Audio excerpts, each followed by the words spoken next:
Hello guys, magandang araw sa inyo lahat. Ito si Mike Padua at nagbabalik ulit tayo sa pinaka-latest weather analysis na yung araw po ng Martes hanggang Sabado, Pebrero 17 hanggang 21, 2026. Ito po ang ating Tagalog version. Pinaglilingkod sa inyo ng Typhoon 2000 at ng Naga College Foundation. At if you like the English version, just click on the link here. And if you watching via Facebook, there's a link or just look at the channel for the postings of the English version. At bago tayo magsimula, gusto ko po kayong i-greet ng Happy Chinese New Year, Year of the Horse pa na yun. Start ng ating Lunar New Year sa mga Chinese. And Gong Hai Fat Choi po sa inyo lahat. Let's hope that 2026 will be a great year when it comes to our lives. Sana wala mo na mga bagyo na magla-landfall. Hopefully, mababa ang mga extreme weather. Kasi po yan po ang mga common every year. Lagi tayong tinatamaan ng mga bad weather. Let's hope na ganyan ang mangyari. And then, hopefully, sa katapusan ng taon na ito, hindi mag-develop yung pakating na El Nino. Kabaliktaran po yan ng La Nina. So, magkakaroon po tayo ng kulang na mga pag-ulan. Okay, ganyan talaga ang nature. Minsan, grabing ulan, which is La Nina. Tapos na naman, mapunta naman tayo sa El Nino. Hopefully, hindi po tayo maggrabehan. Tinatawag nating mga drought conditions pag mayroon El Nino. And gusto ko rin pasalamatan ng ating partners, ang Aboitiz Power at ang lokal na gobyerno ng Naga City headed by our Honorable Mayor Leno Cabredo at ang ating Honorable Vice Mayor Gabi Bordado. So, umpisa na natin ang update for the past few weeks. Nandyan pa rin yung shear line, amihan, but right now, mukhang for the next few days, medyo okay naman po ang ating panahon sa buong Pilipinas. But meron na naman pong shear line, ang mukhang maapektuhan po ang Mindanao at Kabisayaan. But hopefully, mild lang po ito. And then, next week, mawawala na naman siya. Okay? So, it means na palapit na po tayo sa hot dry season. Usually, middle of March or last week of March, tapos na po ang hanging amihan. Shift na po tayo sa transition period, puro easterlies or southeasterly wind flow. So, mainit na po ang panahon yan, hot dry season. And then, ang shear line, makawala na rin po yan. Kasi, magkasama yan ng amihan. Yan po yung boundary ng amihan at ng easterlies. So, pag bumababa ang amihan, yung boundary niya, nagbabangga doon sa easterlies, nagkakreate yan ng line o axis ng mga cloudiness, mga thunderstorms, yan po yung shear line. So, madali na pong mawala yan. Although, meron pa rin for the next few weeks. So, babantayin natin. So, sa latest na yon sa ating fast animation, mula sa University of Wisconsin Zoom loop, satellite loop. Ito po yung galing sa Himawari 9. At nakita natin, medyo okay naman po ang buong Pilipinas except po dito sa may Cagayan. Pagkita natin yung fast animation, yung may maulan po dyan. At dito rin po sa may katibukan bagay po ng Mindanao, meron po tayong troughing po dito or some sort of a tropical wave. Nagbagalaw dito sa may baba ng Mindanao. Hindi naman po siya LPA. So, common po yan pag ganitong meron pa rin tayong La Nina. At ito po yung ating zoom in satellite animation mula sa windy.com. So nakita po nyo itong mga cloudiness sa may silangang bagay po ng Cagayan at Isabela. Ito po yung mga ulan, dala ng hanging amihan, light rains po yan. But pero pag inipon po natin yan within 24 hours, abot po siya ng up to 50 millimeters. Dito naman po sa ibang bagay po ng silangang Luzon, kasamang Kabikulan at Eastern Visayas. At the rest of Visayas as well ay magkakaroon po tayo ng mild na hanging amihan. So, may mga showers na panandalian lamang dito sa may silangang bahagi po ng Bicol at sa ibang parte po ng Visayas. At dito naman po sa may Southern Mindanao, ito yung cloudiness ng surface trough or near equatorial trough dito sa may baba ng Mindanao sa may Celebes Sea. At meron nakita po tayo ditong kaulapan sa may north of Yap and Palau. Ito po yung posibilidad na susunod na shear line na makaka-apekto po sa silangan bahagi po ng Mindanao. Papakita natin sa inyo may lamang yung ating 24-hour rainfall accumulation forecast para makita ninyo yung posibleng epekto ng papalapit po na shear line. Okay? So ito yung latest natin sa tinatawag nating wind forecast mula sa ACMWF, windy.com. At nakita ninyo dito na bukas, Miyerkules, may surge po ng amihan. So medyo lalamig ng bahagya ang silangan bahagi po ng Luzon at dito rin sa ibang parte ng Visayas. Pero ang ulan mukhang dito mag-start sa may Eastern Mindanao. So medyo tuyo pa rin ito. May possible showers pa rin sa may silangan bahagi po ng Hilagang Luzon. So medyo dry pa rin ito. And then patuloy po yan hanggang sa darating pong Friday. At sa Sabado, hina na yung shear line. At makikita nyo nandito yung shear line, okay? Mas malinaw po sa rainfall forecast. Mamaya makita natin sa inyo. So ito yung hanging amingan na hihina po pagdating ng Sabado, Pebrero 21 at 22. Balik na naman po tayo sa easterlies sa ating bansa. Okay? So far, pag ang forecast natin ay mula Lunes next week hanggang sa katapusan or first few days ng March, ang kita ninyo, puro easterlies na po tayo.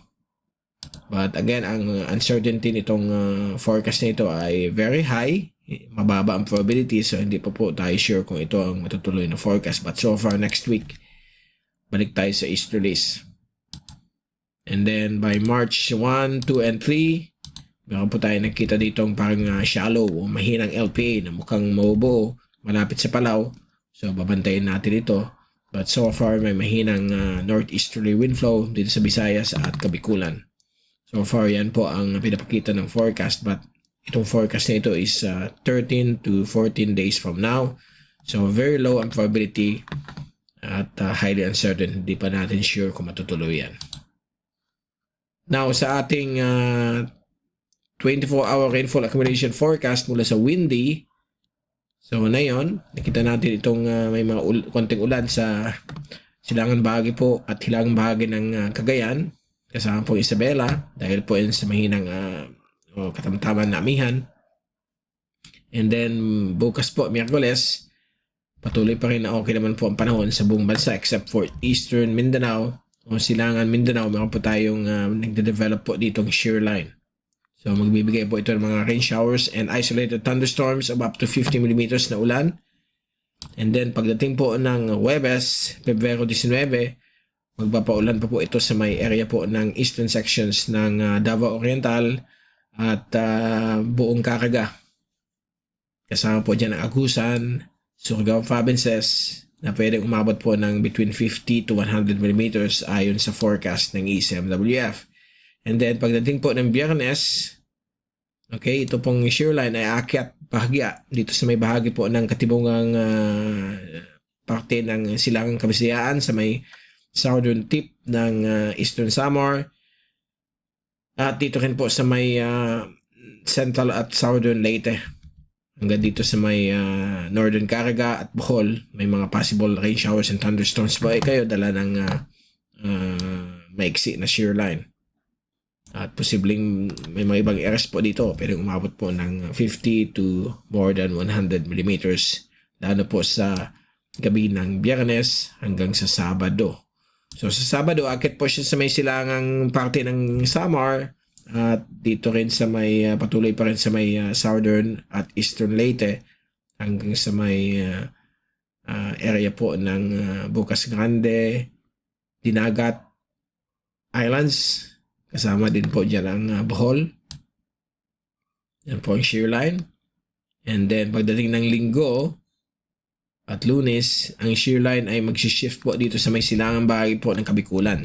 So apektado po dito ang Eastern Catanduanes, Partido ng Camarines Sur at dito po sa may eastern sections ng Albay at Sorsogon. May maulan din pwedeng maganap sa Central Bicol Region kasama po ang Naga at Iriga City. Sa Dait, meron din po mga few showers sa darating pong Linggo at Lunes. Okay? But again, ang forecast ito is 6 to 7 days from now. Baka magbago. But at least alam ninyo ang posibilidad. And then sa Martes, Pebrero 23 at 24, Lunes at Martes, mukhang papalit po ang easterlies. Yung matitirang kaulapan ng shear line na hihina ay makaka-affecto pa rin sa Catanduanes at eastern sections ng mainland Bicol, which includes Partido. So magdala lang kayong kapote o payong sa susunod na weekend. Okay, and then hihina na naman po siya. So hanggang dyan muna natin ang ating forecast sa ulan dahil po mababa na po ang probability niyan. So yan, meron pa rin shoreline. But for the next few days until Friday o Saturday, mag-enjoy tayo dito sa Luzon, Bicol at Visayas dahil po magandang panahon. May mga showers pa rin, hindi mawawala yan dahil meron pa rin tayong mahinang La Nina. Pakita natin sa inyo mamaya lamang pinaka-latest sa La Nina conditions. Sa alon ay patuloy pa rin nasa 2 hanggang 3 metro ang laki ng alon sa buong parte po ng dagat Pilipinas. Lalong-lalo na po for the next few days, Miyerkules at Huwebes dahil po sa amihan. At tatagal po yan hanggang sa darating pong Biyernes at Sabado. Although hihina na po siya sa Linggo, hanggang 2 metro pa rin ang alon. Then sa Monday, dahil po sa easterlies, still 2 to 2.5 meters ang alon sa may silangan karagatan ng Kabikulan. Okay? Actually, nandyan pa rin po siya. Pag i-move natin dito sa more up to 14 days forecast, talaga nandyan po sa East Philippine Sea ang ating malalaking alon na hanggang 3 metros ang taas. Dahil po sa patuloy pa rin epekto ng amihan at hangin silanganin. Okay, so ang pinaka-best area for the next 2 weeks ay ito pa rin sa central karagatan, sa gitnang karagatan ng ating bansa, sa may Sulu Sea, Visayan Sea. So dyan pa rin ang best area na mag-fishing kasi hanggang 1 to 1.5 meters lang po ang laki ng alon. And okay din sa may West Philippine Sea, but again may mga pasulput-sulput pa rin malaking alon dahil po sa hanging amihan. Now, sa latest sa La Nina Advisory, nakataas pa rin La Nina Advisory base po sa National Weather Service Climate Prediction Center ng NOAA as of February 12, latest po ito. But may pinapakita na po dito na magta-transition na po tayo from La Nina and patungo sa neutral conditions ngayong February hanggang April 2026. O 60% chance na pupunta na tayo sa neutral or normal climate conditions. Tinatawag rin natin as lanada. At nakikita po natin dito sa graph, relative forecast ng NOAA. Ngayon, nandito po siya. So, for the next 3 months, babalik po tayo sa normal conditions. And then, pagpatak po ng June-July, baka mag-develop po ang mahinang El Nino or moderate El Nino. Depends kung gaano po siya kalakas. Kasi ito po ang boundary ng El Nino. Yang 1. Pag positive 1 degree o pataas yung temperatura sa Central Pacific or Eastern Pacific Ocean, ay pupunta tayo sa El Nino. So right now, nandito tayo sa -1 which is a weak La Nina. So posibleng magkaroon tayo ng weak El Nino. So anong epekto na yan sa Pilipinas? Kulang ang pag-ulan. Yan ang problema. Papalit-palit lang po yan. So ito yung latest graph ng forecast for the next 8 months. Tandaan ninyo, yung forecast na more than 6 months ay highly uncertain. Pwede pa yun magbago. So by June, July natin malalaman kung talagang tuloy-tuloy po tayo patungong El Nino. So right now, nandito po tayo sa 88% na La Nina as month of February. Pagdating po ng March o next month hanggang June, pasok na po tayo sa tinatawag nating neutral conditions. Okay, neutral po tayo. Aabot po tayo ng more than 90% na nasa neutral. So, balik sa normal ang ating klima. But, tandaan natin, pag nagsisimula na po ang summer season sa Northern Hemisphere, during June and July, yan yung time nagde-develop either El Nino o La Nina. So, right now, sa pinapakita sa forecast for the next 6-8 months mula sa NOAA, patungo tayo sa El Nino. During the months of June, July, August, mukhang magde-develop po ang El Nino. And pagdating natin ng September, October, ang forecast po dito ay nasa 58 to 62% El Nino po tayo. Okay? So, pag El Nino po tayo, expect kulang ang mga pag-ulan sa ating bansa. Pag sobrang lakas ng El Nino, yan po ang super drought o mega drought sa Mindanao at sa ibang parte ng Pilipinas. Pero pag katamtaman lamang, ang medyo nakakaworry pag katamtaman ng El Nino, mga malalakas na bagyo. Minsan may mga super typhoon sa tumatama sa atin. Hopefully, hindi mangyari. At i-pray natin na sana neutral conditions. Huwag na umabot sa slight El Nino ang ating climate. So we will wait and see, and we will keep you updated every month kung anong progress nitong next climate condition sa ating bansa at sa buong mundo. Okay, so dyan muna natin tatapusin ang ating update na yung Chinese New Year. Okay, at babalik ulit tayo na yung darating pong weekend for another update. Ito si Mike Padua magpapaalam. Mag-ingat tayong lahat. Be hashtag WeatherWiser, be hashtag TyphoonWiser. At maraming salamat po sa pagpanood nyo sa aking channel. God bless po sa inyo lahat.